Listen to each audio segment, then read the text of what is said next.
Pourquoi faut-il éviter l'imbrication des fonctions si? Bonjour à tous, c'est Alex d'excelformation.fr et dans ce tutoriel, nous allons voir que l'imbrication des fonctions si que nous avons tendance à utiliser lorsque nous avons besoin de réaliser plusieurs tests dans une même formule n'est pas toujours la solution idéale. Nous découvrirons donc deux fonctions qui vont nous permettre de passer outre cette imbrication pour obtenir le même résultat mais de manière beaucoup plus rapide et beaucoup plus claire. Ces fonctions sont tout d'abord la fonction si.multiple et la fonction si.condition qui découlent évidemment de la fonction si mais qui sont beaucoup plus puissantes. Avant de découvrir le tutoriel de cette vidéo, je tiens à remercier le sponsor de cette vidéo, kissfan.com. Si vous n'avez pas encore entendu parler de Kissfan, il s'agit d'une plateforme en ligne qui propose une large gamme de logiciels à très bon prix. Si vous souhaitez obtenir des logiciels comme la suite Office ou même une clé d'activation pour Windows à moindre coût, Kissfan a ce qu'il vous faut. Par exemple, pour obtenir Office 2021 professionnel pour 27 €, il suffit de cliquer sur le lien dans la description de la vidéo, puis d'ajouter le logiciel dans le panier. Ensuite, au moment de la commande, pensez à utiliser le code SA62 pour obtenir la réduction de 62% sur le prix affiché. Dans les minutes qui vont suivre le paiement, vous recevrez ensuite un email avec la clé d'activation du logiciel. Il vous suffira de la copier puis de la coller dans le champ d'activation d'Office pour que celui-ci soit activé. Maintenant, sans plus tarder, passons à notre tutoriel.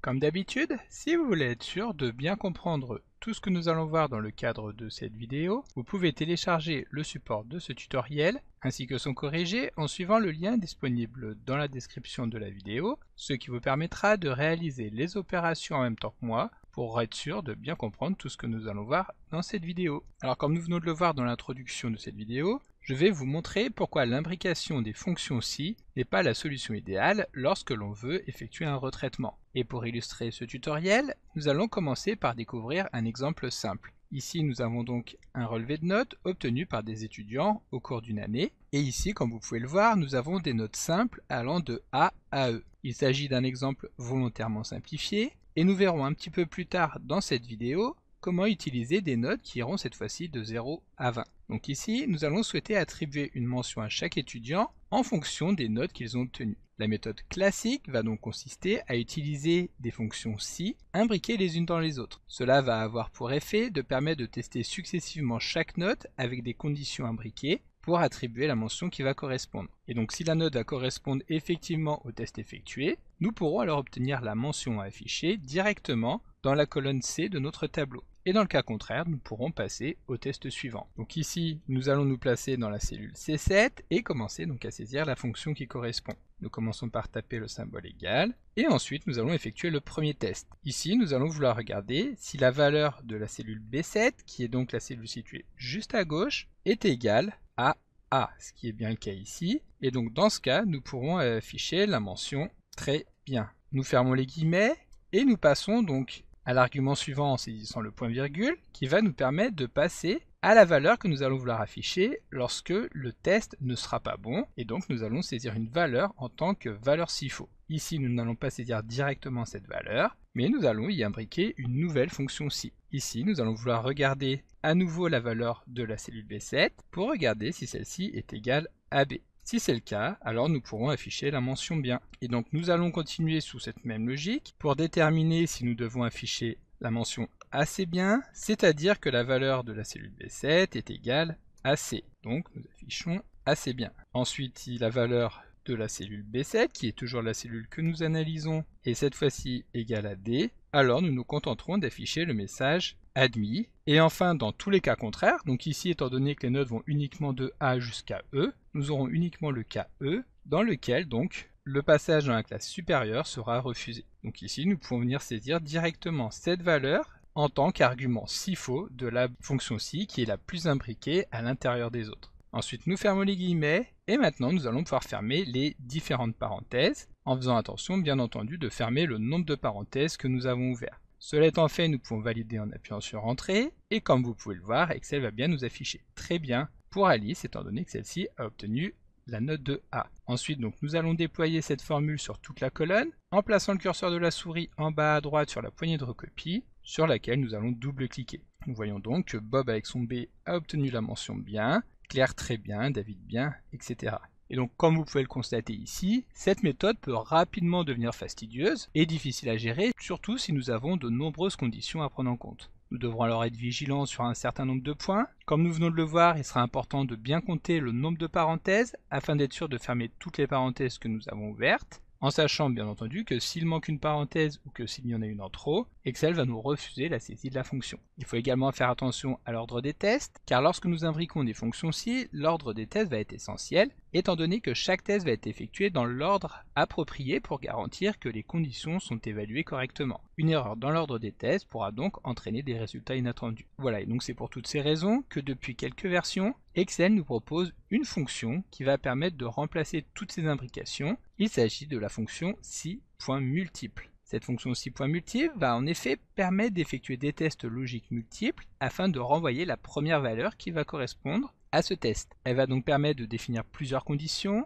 et d'obtenir des résultats variés en fonction de la véracité des tests que nous allons mettre en place. Donc ici nous allons remplacer notre imbrication par la fonction si.multiple. Et comme nous pouvons le voir à ce moment-là, les arguments à venir préciser sont bien différents. Tout d'abord, nous allons venir saisir en tant que premier argument expression. Celui-ci représente donc la valeur qui sera comparée aux différentes valeurs spécifiées. Ici, il s'agira de la valeur B7. Cette valeur B7 que nous allons appeler une fois pour toutes dans cet argument expression, nous n'aurons plus besoin de l'appeler par la suite. Ensuite, donc, nous allons passer au deuxième argument, qui est donc la valeur 1 que nous allons vouloir comparer avec donc cette cellule B7. Ici, nous allons tout d'abord vouloir regarder si B7 est égal à A. Nous en arrivons ensuite au troisième argument, résultat 1, qui est le résultat que nous allons vouloir saisir lorsque effectivement B7 sera égal à A. Et donc ensuite, nous allons pouvoir dérouler le fil de cette fonction si.multiple en supprimant tout simplement les différents si que nous avons pu saisir juste avant, en supprimant l'appel de la cellule B7 et le symbole égal.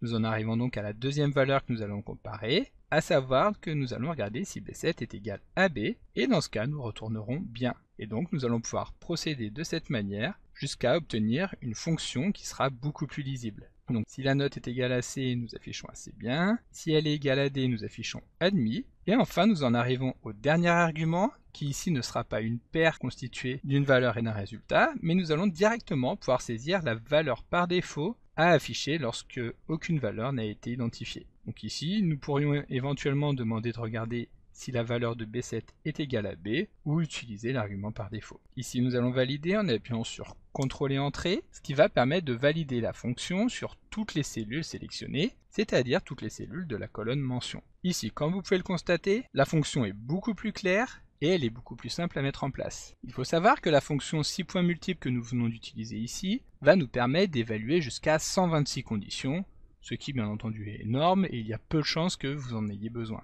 Enfin, il faut également savoir que cette fonction va nous renvoyer une erreur NA si nous ne spécifions pas de valeur par défaut comme nous l'avons fait ici, et qu'en plus, aucun test ne permet de retourner une valeur donnée. Malheureusement, cette fonction si.multiple a quand même deux inconvénients principaux. Tout d'abord, étant donné que cette fonction n'est proposée dans Excel que depuis la version 2019 ou sur Excel 365, celle-ci ne sera pas compatible avec les versions les plus anciennes d'Excel. Faites donc très attention si vous devez partager des classeurs avec d'autres personnes, assurez-vous au préalable que celles-ci pourront exploiter les données sans avoir des erreurs affichées à la place.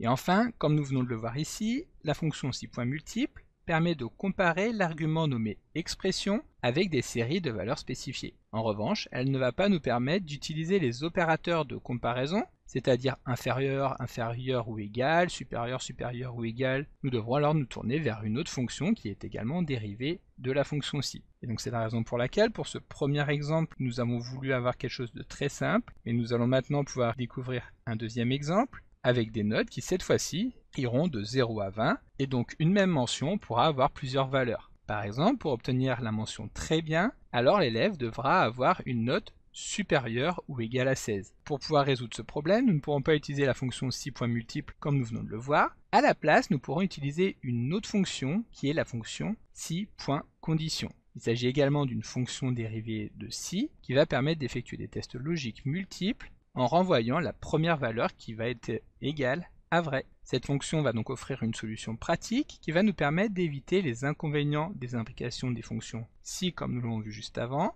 et qui pourra être utilisée comme alternative plus élaborée encore à la fonction si.multiple. Donc comme tout à l'heure, nous allons nous placer sur la cellule C7 mais de cette nouvelle feuille de calcul et taper le symbole égal afin de pouvoir appeler cette fonction si.condition. Ici, nous allons commencer donc par définir quel est le premier test à mettre en place, et nous allons vouloir vérifier donc si la valeur de la cellule B7 est supérieure ou égale à 16. Lorsque ce sera le cas, nous pourrons tout simplement retourner le résultat très bien. En revanche, si jamais ce résultat ne correspond pas au premier test, c'est-à-dire que la valeur de B7 n'est pas supérieure ou égale à 16, et donc par élimination qu'elle est inférieure à 16, nous pourrons passer sur le deuxième test logique. Ici, nous allons regarder si cette valeur est supérieure ou égale à 14. Dans ce cas, la mention ne sera pas très bien, mais bien. Ensuite, donc, si cette valeur est supérieure ou égale à 12, alors nous afficherons la mention assez bien. Ensuite, si jamais l'étudiant a une note qui est effectivement supérieure ou égale à 10, tout en étant inférieure à 12, alors celui-ci n'aura pas de mention, mais il sera quand même admis donc dans la classe supérieure. Donc si B7 est supérieur ou égal à 10, nous afficherons admis. Ensuite, il faut savoir que la fonction si-condition ne permet pas de spécifier directement une valeur par défaut. Comme vous pouvez le voir, ici tous les arguments sont des couples de tests et de valeurs. En revanche, il faut savoir qu'il existe une astuce très simple qui va tout simplement consister à utiliser la valeur vraie en tant qu'argument test. De cette manière, nous sommes sûrs que systématiquement le test sera égal à vrai, et donc dans ce cas-là, nous pourrons définir une valeur par défaut. Ici, la valeur sera égale à refusé. Ensuite, nous fermons les guillemets et la parenthèse, et nous pouvons valider la fonction en faisant attention de bien fermer tous les guillemets que nous avons ouverts. Ici, nous validons à nouveau, et cette fois-ci, nous allons pouvoir étendre la fonction sur l'ensemble des cellules de la colonne pour obtenir la mention qui correspond aux notes, donc ici étalées de 0 à 20. Encore une fois, cette fonction est très pratique, mais il faut quand même garder à l'esprit que celle-ci n'est disponible qu'à partir de la version 2009 d'Excel, et donc c'est pourquoi il faut être sûr avant de transmettre un classeur qui contiendrait cette fonction que le destinataire pourra l'utiliser. Voilà, donc si jamais ce n'est pas très clair, revenons rapidement sur les différences entre les fonctions si.condition et si.multiple. Comme nous venons de le voir, ces deux fonctions vont nous permettre d'effectuer des tests logiques multiples dans une seule formule. Elles simplifient donc l'écriture et la lecture des formules qui contiennent de nombreuses conditions. Et la différence majeure entre si.condition et si.multiple, c'est que la fonction si.multiple ne nécessite qu'une seule expression qui n'a pas besoin d'être répétée. Par contre, si.multiple va être limitée à des correspondances exactes, elle ne permet donc pas d'utilisation d'opérateurs tels que supérieur à ou inférieur à. En revanche, si.condition nécessite une expression pour chaque condition, comme nous venons de le voir, ce qui va donc permettre d'utiliser des opérateurs logiques en fonction de nos besoins. Cela va nous offrir une plus grande flexibilité pour évaluer les conditions les plus complexes. Voilà, donc en gros, le choix entre ces deux fonctions dépendra de la nature des conditions que vous souhaitez évaluer et bien entendu de la complexité de votre formule. Donc comme d'habitude, vous pouvez télécharger le support de ce cours en suivant le lien que vous trouverez dans la description de la vidéo. Si la vidéo vous a plu, n'oubliez pas de la liker et de la partager à vos collègues et amis sur l'ensemble de vos réseaux sociaux. Et vous pouvez également me laisser vos impressions dans l'espace des commentaires, je lirai chacun d'entre eux et y répondrai avec plaisir. Évidemment, si ce n'est pas encore fait, abonnez-vous à la chaîne pour ne manquer aucune astuce. C'est également très important pour m'aider à gagner en visibilité afin de pouvoir développer la chaîne et continuer de vous proposer des tas de nouvelles vidéos. Merci d'avoir suivi cette vidéo et à très bientôt pour un prochain tuto.